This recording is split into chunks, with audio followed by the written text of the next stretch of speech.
Hello and welcome to the birth of a new dimension. My name is Aurora, and I am here for 1 hour each week in order to share with you these ideas about the flying rainbow lasagna. So the flying rainbow lasagna is a relatively light-hearted word for a very profound concept.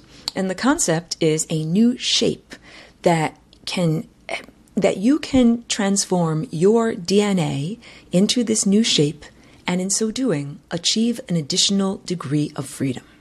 So I always give a little brief description about who I am and where this information comes from, because the provenance actually matters. So it's like, well, if I just stood on a street corner, hey, here's a flying rainbow lasagna, do something with this, people would look at me and they would say, you are clearly insane. So I have to tell you, what is this, who am I, and where do I come from, and why am I telling you about this? So the basic story is that I am not an original inhabitant of this physical body, but that most of the time I am a galactic abstraction. And perhaps that's a little bit more accurate of a term. I have been using the term walk-in, and that's certainly also a good description of my experience, that I wasn't the person that was born into this body. That's a different ego. Lived in this body for the first 27 years of the life of being here, and then the intention was that this person was being murdered. They were being literally killed by a psychic attack and a directed energy weapon, and also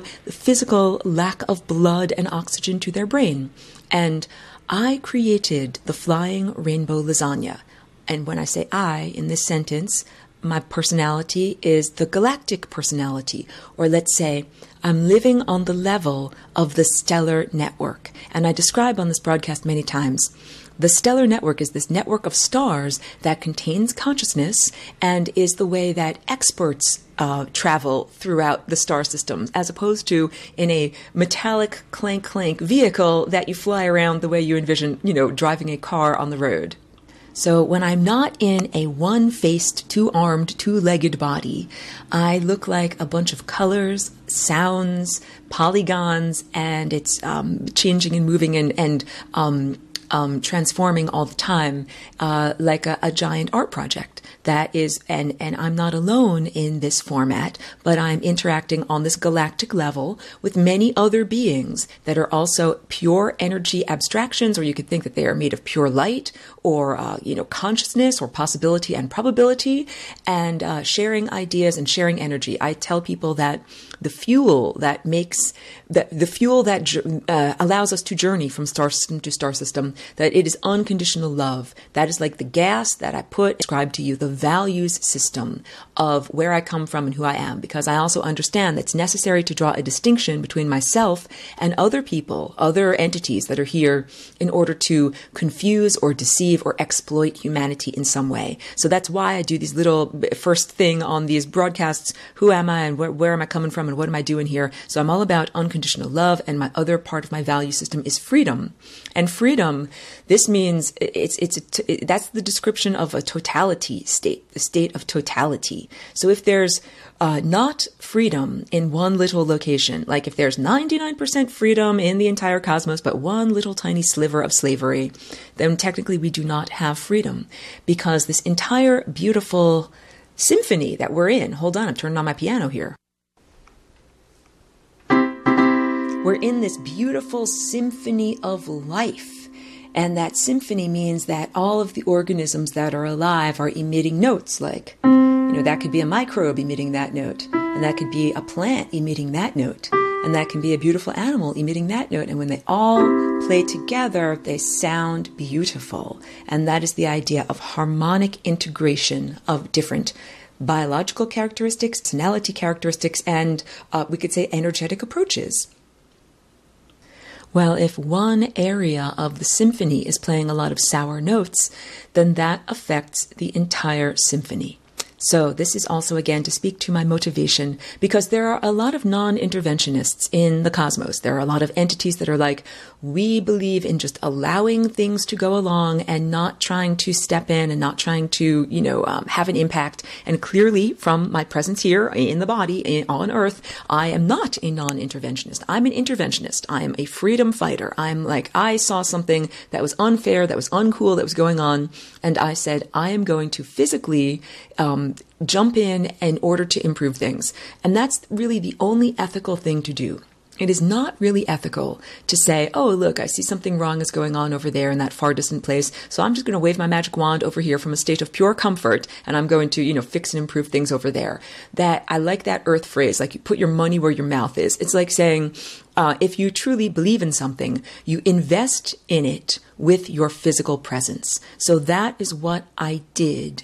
And I, the galactic being, is speaking. I did that with my energy.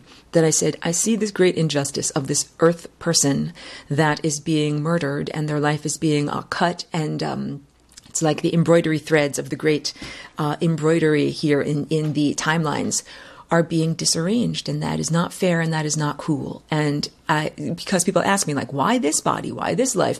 I didn't shop around. I didn't say, oh, hey, what's the best body for me to jump into? Is this a good one? Is this a good one? I didn't do that.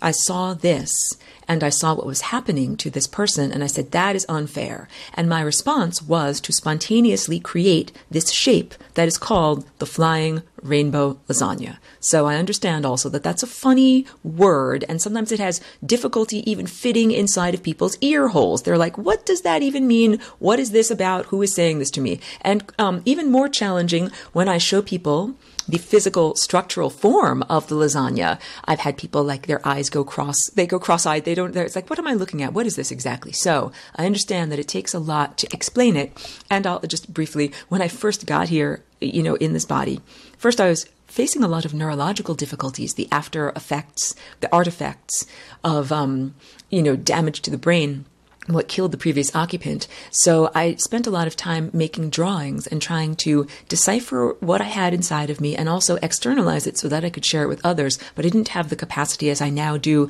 I'm on the radio, I'm speaking with words and sharing these ideas in this way. I did not have the translation. So I just did lots and lots of drawings, and I would show them to people, presuming erroneously that the people would understand that these are drawings of the time structure of reality and that they were more than just, decorative line drawings. So from people's responses, I learned to understand that there was more that I needed in order to effectively communicate. So I've been here for about 16 years. This is a 16-year-long trajectory at this point. And yeah, I also thought that it would just be a few years. I thought that everything was so imminent. But no, it's been a very long process and, rather slow and very tedious at times, because it has to do with, like I said, the entire symphony. It's not just like me, one garage musician playing in my own garage and rocking out. That's not enough. It really has to do with the entire symphony of life working together and making beautiful music, and that also includes far distant antiquity and our descendants or things that are going to be in the future that technically haven't even happened yet. So this is about tying together many, many divergent times and divergent life experiences and divergent places, because this is about reconnecting Earth and the life that is here to the stellar network. And the stellar network is our birthright. This is not like something, first of all, it's not something artificial. Oh, brief pause. So I've been making a distinction between non-terrestrial beings that use technology and non-terrestrial beings that do not have to use technology. And basically the ones that do not have to use technology are much more adept. Those are the experts. The experts do star travel by transferring their consciousness onto the stellar network. And it's like a fiber optic network that carries light. So this is not a physical journey, and part of the transformation in order to make this journey is understanding what is physical matter and transforming physical matter. So I call this show Birth of a New Dimension, the new dimension that we are all collectively birthing. Whether you're a man or whether you're a woman, we're giving birth here. And it's all of the organisms on Earth, it's the planet herself, and it's also physical matter. Physical matter is a particular level of density, or let's say heat, like molecular heat. Because if you have molecules and you add more energy to them, they have more heat, and then they will not be solid. That's something that was solid. If you add enough energy to it, turns into a liquid, and then it turns into a gas. And then if you add even more energy to it, it turns into a plasma. So we are now understanding that we're here in this physical realm of solid matter because that reflects the amount of energy that we have on a molecular level. And we are transforming into a new level of matter that is less dense and is imbued with consciousness, or we could replace the word consciousness with light, or we could replace it with the word spirit, or we could replace it with pure energy, because Einstein gave everyone this beautiful equation, E equals mc squared. It puts the E for energy on one side of the like teeter-totter, and M for mass on the other side of the seesaw. And these two things are in constant dualistic opposition, matter versus energy. And so much of our chemistry and industrial science is based on that idea, storing up energy as solid matter and then releasing that solid matter into energy. So what we are doing as we transition and give birth to this new world, we are now imbuing matter with energy, or with consciousness. So the objective materialistic viewpoint looks at things like matter and hard-edged objects as dead, inert things. But these are actually living, alive things that have consciousness. And so I'm trying to say that matter comes from the root word mother, material world. This is our mother. It's not just Earth. Earth is our mother too, and we use all of these lovely Earth resources and Earth bodies in order to have this journey and have this experience. It's also matter, the material world, and material matter exists not only on our planet but everywhere. So now you're understanding. When I'm speaking about the experiences we're having here on Earth and how we are growing the antidote to a challenge or a disease or an infection that is throughout our entire cosmos, that's what I'm talking about. There's a very erroneous presumption or idea being asserted. It's blame the victim stuff, that Earth is quarantined, Earth is cut off away from the rest of the beautiful world of consciousness in the cosmos because Earth has like a bad infection. Earthlings are dirty and wrong and scummy, or they're full of fear, or they're somehow ignorant or unworthy, and that is not truthful. What happened was about 10 or 20,000 years ago, Earth was literally invaded and everyone here was mind raped, and the body was also raped. This is like on a genetic level, that invaders came who were not welcome guests, and they transformed the genetic structure, they transformed the level of consciousness here, and this is not the first planet that they've done it. So it's totally a lie to say, oh, we deserved it, oh, we are bad, we're wrong, we're dirty, we don't belong in the larger civilization. No, no, no, that is so totally wrong. In fact, when you listen to my, way of saying that, when you listen to my little synopsis, then that sounds a lot like the way a horribly abused child would think of themselves. You know, if you're a little child and you are raped and beaten, and it's not because you deserve it, it's not because you're a bad kid, it's because your parents are losers and they're violent and they're horrible and they don't know how to even be parents, and they shouldn't even be in that position of being parents. That is what Earth experienced. Earth is and was a beautiful prodigy, a creative prodigy, and also a repository, like a genetic library for many different types of organisms. And Earth has this wonderful creative energy, just like I, as an individual person, I make paintings and drawings, and I sing, and I make sculptures, and I do videos, and I play the piano. I do a lot of different things. Earth is the same way. Earth is a dreamer that dreams about things that she would like to experience. And then she actually creates the organisms that make the characters that actually play out the dramas that she is envisioning.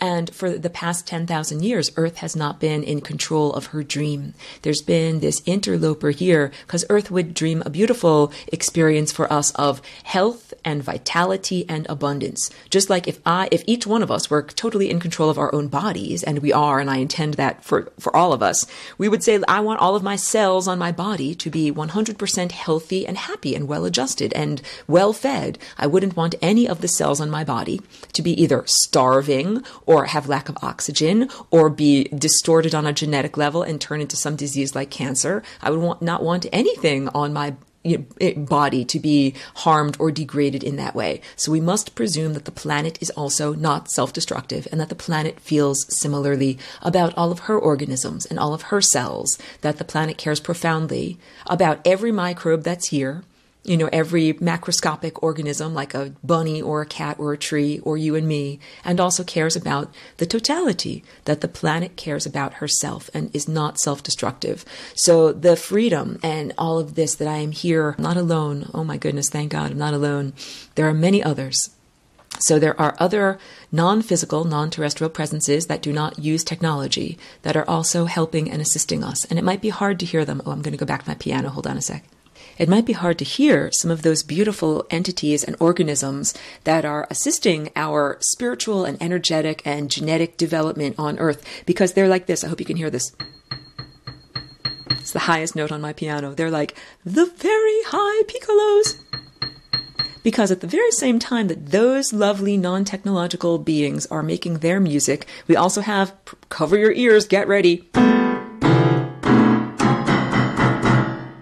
Sorry to ruin your ears like that, but that is what we have going on in terms of the genetic invaders and the beings that came to our planet that use technology, that are very loud, they're very horrible musicians, and their whole idea is to create disharmony and to create this noise structure that is very difficult for us to hear the other good musicians through that noise structure. So, Flying Rainbow Lasagna, this is how to hear more easily beyond that noise structure. The noise is the genetic degradation.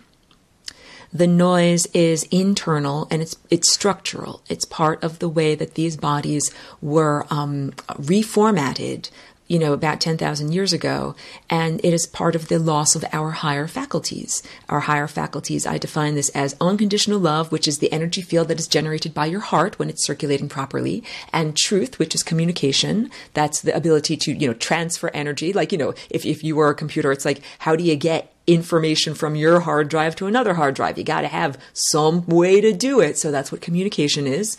And up from there's the brow chakra. This is pure insight. And it is information not clothed with words. So again, if you are having contact from someone who purports to be an ascended master coming from that level of reality, like a Christ-like ascended master, if they're speaking to you with words, you really must question if they're really coming from that level, because that level is the level of pure insight beyond words. And I like to say to people, if you have ever known someone's name, but it's just on the tip of your tongue and you can't find the word for it, it's that level of knowledge. Or if you've ever been in a dream, and in your dream you're like, I know I'm searching for something. I'm searching for, whatever, the purple muffin.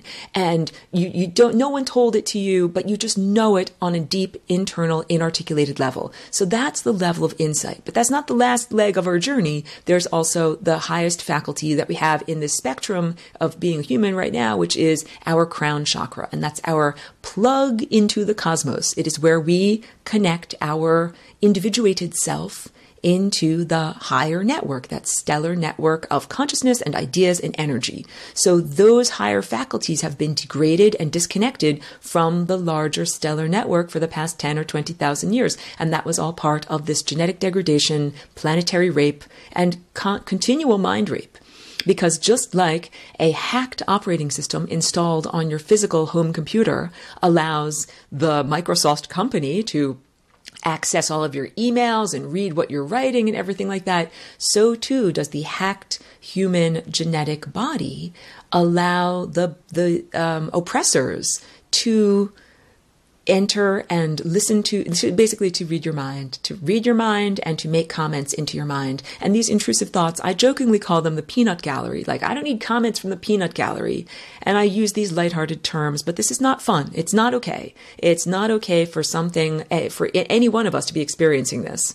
Yes, it's definitely not okay for us to constantly have interruptions and distractions from the peanut gallery, because our mind is the steering wheel that we use to drive down the quote-unquote road of time. And having someone else making comments into your mind throughout your day is like having another set of hands on the steering wheel trying to pull it over to the side so that you drive off the road and drive directly into a ditch or, drive off of a cliff. That's what those intrusive thoughts are. They are literally the occupiers of the interstices, those pesky turds who refuse to flush. They refuse to go to entropy, and that's the real solution. When I interact with these beings that are stuck on the membrane of death, and they are trying to siphon off energy from me as a living being, you don't win the battle by giving them energy. You win the battle by giving them entropy, which is loss of energy.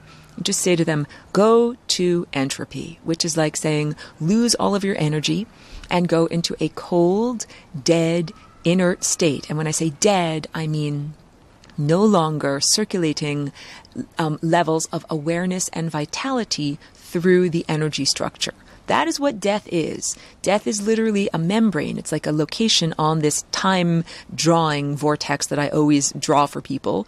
And when your energy reaches that membrane, it no longer moves through time. That's like saying, okay, so let's talk about molecular movement. Molecules are moving all the time, and that determines the state of matter that a molecule is. I moved back outside. You can hear my neighbors playing outside in their yard. I apologize for any background noise. So our state of matter is determined largely by how much molecular movement we have, and that molecular movement is also our movement through time. So when your molecules have enough energy, they are constantly moving around and shifting and bumping into each other, and you are also moving through time. But if we took all of the energy away from you, you would no longer be moving through time, and your molecules would no longer be moving either. So something really interesting happens when you do that to matter. When you make it very, very, very cold. So we're talking about cold and temperature in the sense of our five senses. Like I touch an ice cube and it's cold, but I touch my hot tea and my tea feels hot. This is different. We're talking now about molecular movement as, a reflection of temperature. And that if we go down to, let's say, a fraction of a degree above 0 degrees Kelvin, that's absolute zero. And that means there is no molecular movement at absolute zero.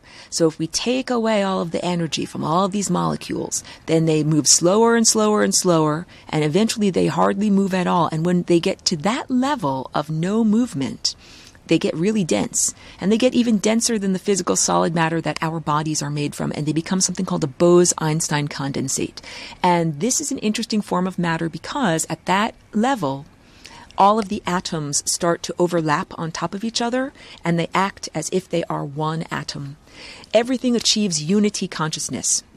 So that is the opposite direction of achieving unity consciousness through total energy. That is what happens when you join the stellar network. When you get on the stellar network, it is all energy. There's no entropy up there. It is all consciousness and light and awareness and movement. In fact, it's total movement. That convergence point that I'm always drawing in all of my drawings and sculptures, that is the center of everything. It's the presence of all energy. It's the most energetic state we can possibly experience. And not to be dualistic, not to program you for duality, entropy. And total energy and total entropy are absolute. They are actually complementary to one another.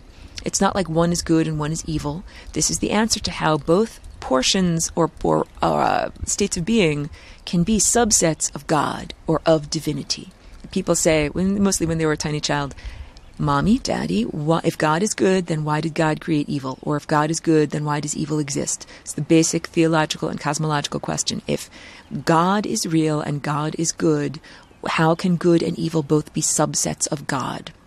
And this is the answer. This is what I'm understanding. And I'm also understanding that evil, it can be described as going against this pattern. That just because a being is going towards entropy does not necessarily mean that they are bad or wrong. That is their path. They are meant to lose energy. And here's what I need for you to understand, or what I'm trying to get across here. When something dies, when it hits the membrane of death, it should lose its energy instantly, as fast as possible. It should not hang around for hundreds or thousands of years, slowly dissolving and digesting. That's not what this system was created for. And I want to make that distinction because I think a lot of people think like what you want to do is die and then have a long some Christian heaven, or if you didn't do the right thing, then you live forever in some kind of Christian hell. And I'm trying to tell you that that is like saying you lived a life in the material world, and instead of successfully being born from this level of matter into a higher dimensional reality, you died and hit the membrane of death. And instead of going immediately into a cold, frozen, entropic, super dense state of unity consciousness, you hung around for hundreds or thousands of years, slowly dissolving. Like some kind of slow dissolve medicine. If we put a slow dissolve pill in a glass of water, and then we watched it over hundreds of years, slowly releasing. That is not the intended format. And that's why I call those occupiers of the interstices, like I jokingly say, the turds that refuse to flush. And I also aptly describe them as the fatty deposits, like the arterial blockages in the body of the larger being, like we're in this metabolism that is a time-based metabolism. So in our body, fat is like a storage of energy. We took some energy, we didn't need the energy right away, we transformed it into fat, and then the fat got stored inside your arteries, and that ain't right. This is something very similar, where consciousness in its flow through time is being turned into like a solidified substance on the interstices that does not flow. And it's supposed to be flowing. We're supposed to be experiencing the flow of time. So instead we have these solidified blockages on the membrane of death that are taking a long, long, long time to dissolve. So I'll use my cat as an example. I had a very dear, wonderful kitty cat who was my companion for over 10 years. And she got attacked by another animal in January and she died. And I love and miss her so much that I really felt that sense of disconnection from reality through profound grief. And I can understand what it must have been like for people, in Atlantis when there was the invention of death, like the profound grief. And you just kind of feel like you'll do anything because you want your person to be back again. You want your beloved to be back again. And part of that is envisioning your beloved person in some kind of an afterlife. And I'm processing and understanding that the best thing that I can do for my little departed kitty cat is not to imagine that she has died, hit the membrane of death, and that she's going to be in some false, virtual reality fantasy land for hundreds of years, like while she slowly loses the momentum that she gathered during her life. Being a cat and having all the ideas and desires of being a cat and then wanting to run around and chase mice and do cat stuff. That maybe the best thing for her is not to keep on being the residue of a cat, but for her abstract energy to be released and to be able to flow where it wants to go. Because maybe it wants to be a different type of being. Maybe it doesn't want to be an animal. Maybe it wants to be a different type of animal. Maybe it wants to do something totally new and different somewhere else. So my emotional needs to think of my cat still as my cat somewhere are being projected onto the interstices. And I feel like that is not healthy and right for me to do that. I don't want to make my cat still have to be a cat in a world of pure imagination. She should be able to be whatever she wishes to be. So what I do, if I want to comfort myself, is I imagine that she is alive on other timelines. That is accurate, that because when we're all refocusing all the time in our timelines. And when someone dies on your timeline, it means their energy and awareness is being refocused onto a different timeline. So my cat doesn't live anymore on my timeline where I am alive. However, her awareness is still circulating through the time field, but on a different timeline. And on the timelines where she's alive, I'm probably dead. And that's probably why we're not together on the same timelines anymore. If we had any overlapping timelines, we would be together, we would be using them, but we don't. So on the timelines that she is still alive, I died. Maybe I had a car accident. Maybe I never made it home from the grocery store one day. And then someone else had to adopt my cat and take care of her. So when I feel like I feel a sense of loss of her, she's not here with me anymore, instead of imagining her in like a fake fantasy heaven world, I imagine her still alive on another timeline, and that someone else is taking really good care of her. And I even can envision that my cat will eventually reach that core timeline that is the exit, the path of least likelihood, get through that wormhole and become, the ascended master version of who she was on Earth. And so those aspects of self truly are eternal, and we can talk with them and love them and connect with them even while we're still in the body. However, those ascended master aspects of self, they might not look and feel like the person that we knew in life. So that masterful version of my cat, Ashley, might look very different than a little gray kitty cat. So we have to be prepared, like to recognize the energetic signature of the ascended. When I say ascended, it means like that person turned in their term paper. They did all of the edits necessary. They took out all the spelling and grammar mistakes, and they made sure that they were saying everything they wanted to say very clearly. And they did all of the necessary iterations, that's following the combinations of variables that they needed in order to reach the final moment, which is where you say, I am God. So there is a version of my cat that reached that moment of divine union and realized that she is God, and that lives in that eternal state, and that's being connected to the stellar network. This is what I'm trying to say here. So traveling on the stellar network means that you don't get to take with you your temporal ego baggage. You literally have to travel light because you are a light being traveling as a beam of light. Some aspects of our personality are universal and we take them with us, and they would be expressed no matter where we are. Like if I'm a creative person and I like to make art and music in this time and place, then that means even if I was a sea turtle, then I would make art and music, as a sea turtle, that look like beautiful mandalas. Maybe I'd be a puffer fish making sand indentations. Or I've seen whales that blow bubbles with their blowholes that are very artistic, and that they're clearly playfully making these bubbles into different shapes. I would do something like that. So I'm saying when you have an eternal characteristic, it gets expressed through whatever your apparatus is in that time and place.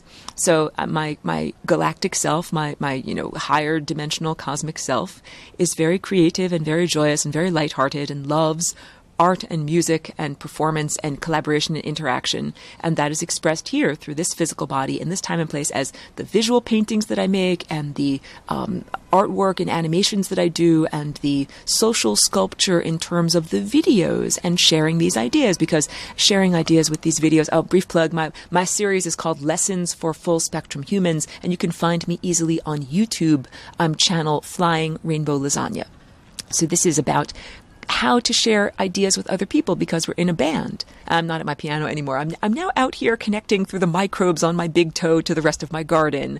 But we understand that we are part of a larger symphony of consciousness, and what I am sending out is affecting all of the other musicians, and all the other musicians are affecting me. So that's what I mean when I say social sculpture, because it became apparent to me at a certain point when I started sharing these videos and trying to share my ideas in a more formal and methodical presentation, as opposed to when people would come to my studio and I would just tell them all about lasagna in a very haphazard way. So when I first started trying to share these ideas, I recognized that it was not merely an intellectual exercise, like teaching people, here's how you sew a dress. You put the sleeve on, tab A fits in tab B, and you sew it together. It wasn't something merely mechanical like that it was also about connecting on an energetic or a spiritual or an emotional level, because that is what the symphony is. We're not just playing these notes that are arbitrary notes that don't mean something or are mere intellectual isms.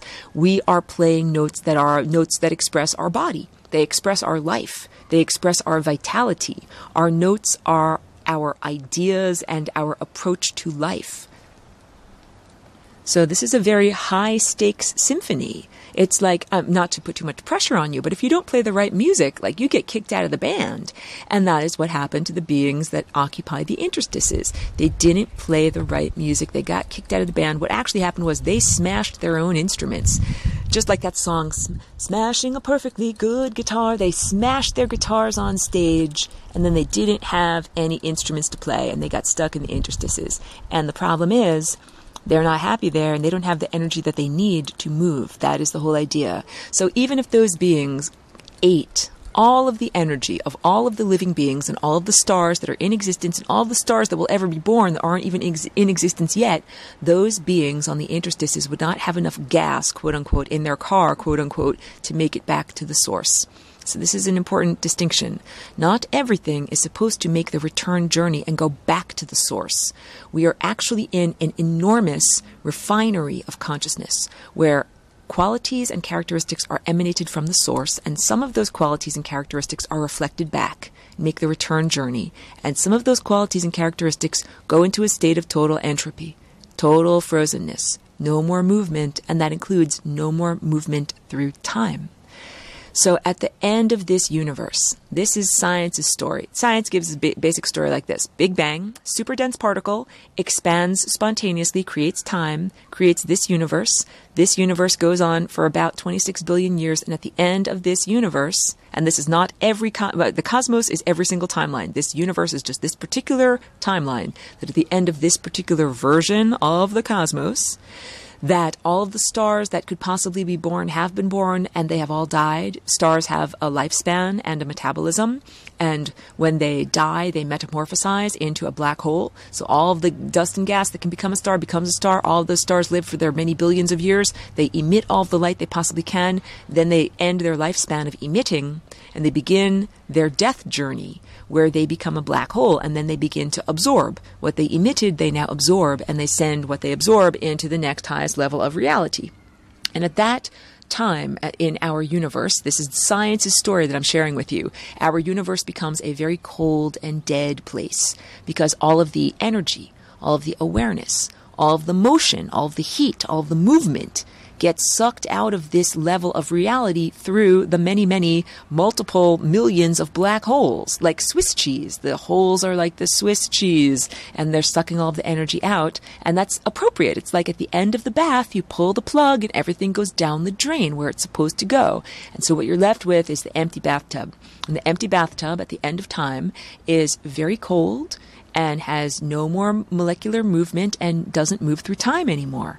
And that's the state of pure entropy that these beings are going towards. So if it took its natural amount of time, that would be 13 billion years. That's the entire rest of the lifespan of this world. If we have to wait 13 billion years for everybody to be happy and comfortable, that is, first of all, way too long, way too boring, and then you don't actually get to experience being happy and comfortable before it's time to start the next cycle or go to the next experience. Totally impractical. So I promote the idea of flying rainbow lasagna, that this is my solution. And I know that I do this whole long recording. I've been speaking for like 45 minutes here, telling you what the flying rainbow lasagna is and where it comes from and why it's important. Because this is the tool that we finally have in our arsenal or in our tool belt in order to transform. What we do is each one of us changes our genetic structure. You change your own dance that you're doing with your DNA, and that profoundly changes the overarching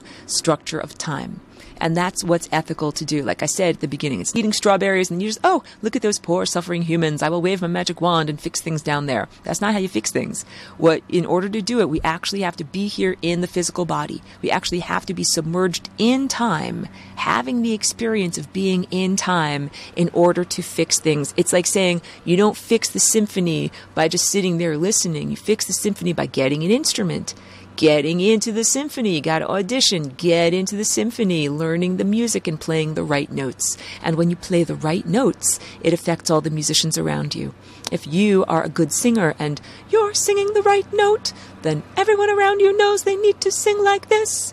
And if you're singing the wrong note like this, then people will also calibrate to or be affected by the wrong note. So those technological losers, those are beings playing the wrong note. They've been playing the wrong note for over 10,000 years on this planet. They've been playing the wrong note on many, many, many planets.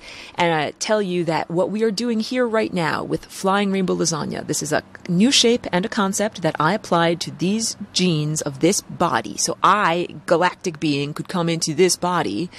And that's like saying it's a template. My experience is a template that other people can experience too. Other genetic dance. And the profound healing that I experienced was from the artifact, the brain damage of what killed the previous occupant, that this body theoretically should have just been, like a vegetable in an inert state lying in a bed without the capacity to think and speak and, move around and do all the things that I do. And so it is quite miraculous. I like to joke that I'm an impossibility. I do 10 impossible things every day just before breakfast. And I bring that information to you so that other people can be inspired. If you have had any kind of limitation or challenge or disease in your life, that it doesn't have to be the end of the story. That doesn't have to be the last chapter. So if I had stopped in my levels of development, if I'd stopped, when I first got here, I wouldn't have been able to do math. I didn't have math skills when I first got into this body. I was numerically illiterate. And clearly I'm not now. I love math and I understand numbers, and my artwork is all an expression of math. So I found a way to flying rainbow lasagna, the verb, jump up and over any of the blockages. If there's dead end, neurological dead end, I can't go down that pathway, I find a way to jump up and over, or fold the fabric of time and space so that my thoughts are closer to me. I don't have to think so far away. And I use these so that each one of you applies it to your own life. And it's how it works, from individual to planetary to the entire cosmos. So we as individuals are figuring out how to be free on a genetic level and how to be healed profoundly of whatever inadequacies or challenges or diseases that our body is expressing, and our planet is doing the same thing at the same time. Earth is being healed, our entire Earth culture, the way that we relate to the material world, the way that we use physical resources. All of this is being profoundly healed, and we are finding how to eject the technological invaders, the invaders of consciousness. It's like if you get a cold, you got a virus, you got hijackers hijacking the natural dance of your DNA and your nuclei. How do you get rid of them? Your body creates antibodies. It's like saying, we know who you are and we're coming for you and you're not allowed to be here.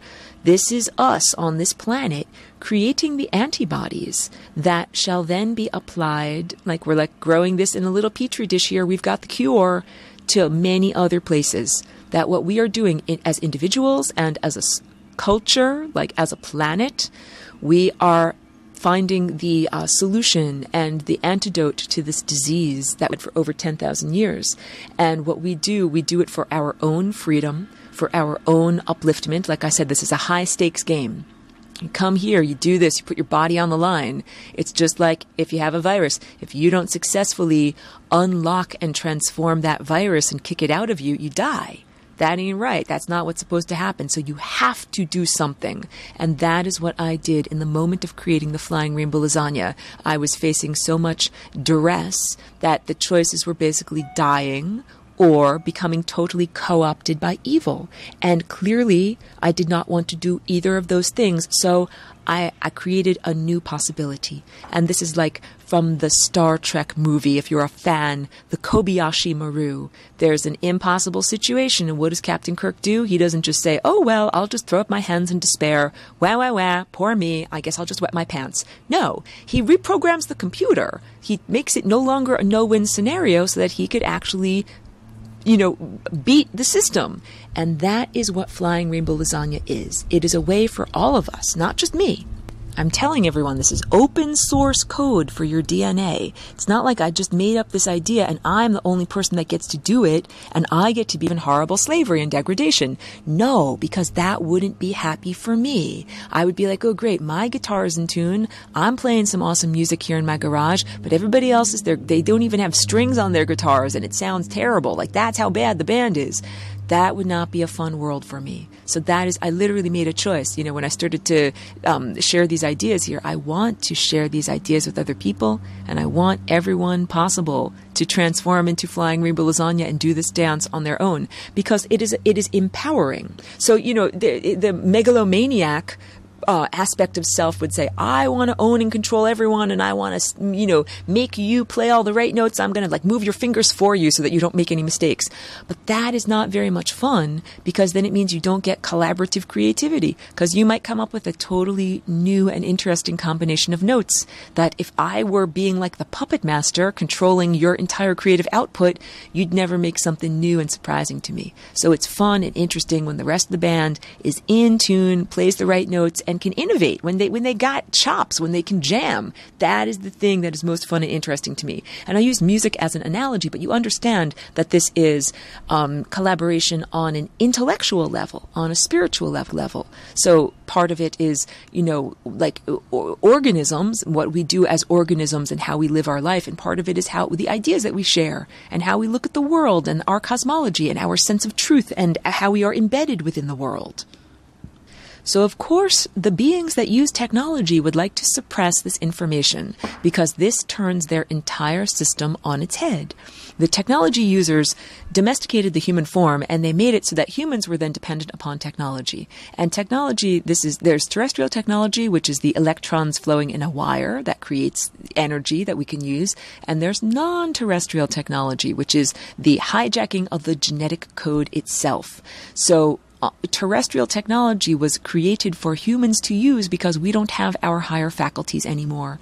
And if we could, we would, we'd lift heavy objects with our mind, but we can't do that right now. So we make things like forklifts and stuff like that. So we used to have a very different level of civilization on this planet, and we also had a different level of ethics. Like what heavy objects do we want to lift with our minds? It's the question of, what is the right thing to do with one's powers? We used to not require the virus of language to be able to communicate with one another. That it's highly ironic that I'm flapping my moving mouth parts here on the radio, and I use this software program, which is what language is. It's not natural to our minds or to our neurology.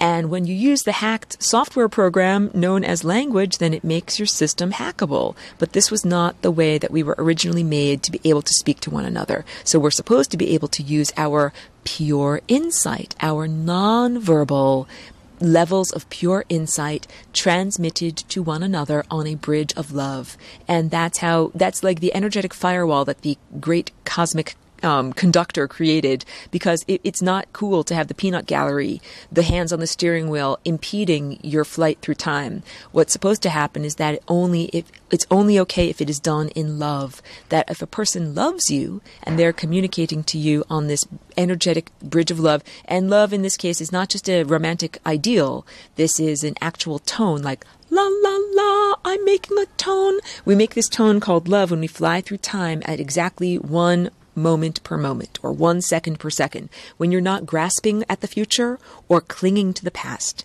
that is when we make this tone called unconditional love. So it's associated with the act of meditation and mindfulness. It's associated with focusing our attention completely on this moment, like the needle on a record. And we are that needle of awareness focused on this moment, playing this note on this song right now. And don't focus on all of the other things, the other possible timelines, the other possible probabilities, the other aspects of self that are in different places. And that includes, what has happened in your past and what might happen in your future. And this is all part of cosmic lovemaking. We become good partners of cosmic lovemaking when we are focusing completely, profoundly on the moment now. And that's what the action of a lot of psychedelic or entheogen plant molecules that people ingest, that's what it does. It temporarily shuts down the verbal, articulated mind and the sense of dispersing consciousness over time, and instead focusing all of that consciousness on the moment right now. That is what the true depth of the psychedelic experience is, that it's just like taking all of those tendrils of your mind that ordinarily would be in all sorts of different directions and focusing them. And that is what becoming a coherent light being is all about. That we have this body that is made of light. We are living here in the physical world and we are accreting light. So that's my job. It's why I'm here. I'm here to accrete light. And I do that by eating physical food, which is made of solidified sunlight, and also having emotional experiences, like talking with other people and having a cat. That was an emotional experience. God, plane flying overhead, brief pause. Because I would really like to make a distinction between myself as a galactic, traveler from star system to star system, a distinction between those beings that use technology and that have gone around, mind raping and eating and consuming energy from different planets. When I go to different places, I go there in order to have the immersive experience of being in that place. And it is transformative, and you get a type of emotional food from doing that. And I take with me the emotional experience. I don't take with me the physical objects. So this is what I'm trying to say. I had a wonderful experience one time at my friend's holiday party of eating divine, perfectly made fried chicken. And I'm going to take with me the memory, the like, recorded memory of the analog event, of the experience of my taste buds experiencing that wonderful fried chicken. What I'm not going to do is take a lifetime supply of fried chicken and grind it up and put it inside of a bunch of toothpaste tubes and stick that in my clank clank metal ship and try to fly off of Earth with it. That's not what I'm doing. But you understand that there are technology-using extraterrestrials that came to this planet, and that is more along the lines of their approach, that they're here like the way that a person goes to a mine to mine ore, to take, raw materials from a place. And it's totally not according to the great cosmic symphony. It's not ethical. It's not allowed in any way. So I'm drawing this distinction between those capricious beings that just do what they want and steal wherever they want, and you're understanding that those are barbarian values. It's like saying, oh, I can do whatever I want, that only the strong shall survive, and to the victor go the spoils. And they created that level of approach on Earth with the barbarian value system on Earth. So I'm not from that barbarian values system, not who I am off of Earth and not who I am when I am here. And people that interact with me really get to understand that about me. And I was shocked and horrified by the barbarian value system here. And then at a certain point you're like, okay, like this is how they're doing things. So you kind of have to like accept it and navigate the world effectively. But I was really horrified by the way that people, like the idea of homelessness, the idea that any person would not have a place to live and be on the sidewalk and not have food. And all the food is locked up in a building that they're not allowed to have because they don't have the appropriate symbolic pieces of paper to unlock the food. Like that, those barbarian values, when I first saw that, I said, it does not seem right. And, because this has been an exploration as I've been here in human culture. I'm not an outsider, like a cultural outsider that's here to wag my finger at you and say, naughty, naughty, you are bad and wrong. Not at all. But I will tell you that I was very unpleasantly surprised and just like shocked by the way that society is structured. And then I understood, the more that I investigated this world, that it perfectly reflects the values system and the economy of hell, or the interstice between worlds, the place where these demonic overlords live or exist. We can't really call it life.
Truth on the Tracks. You can catch every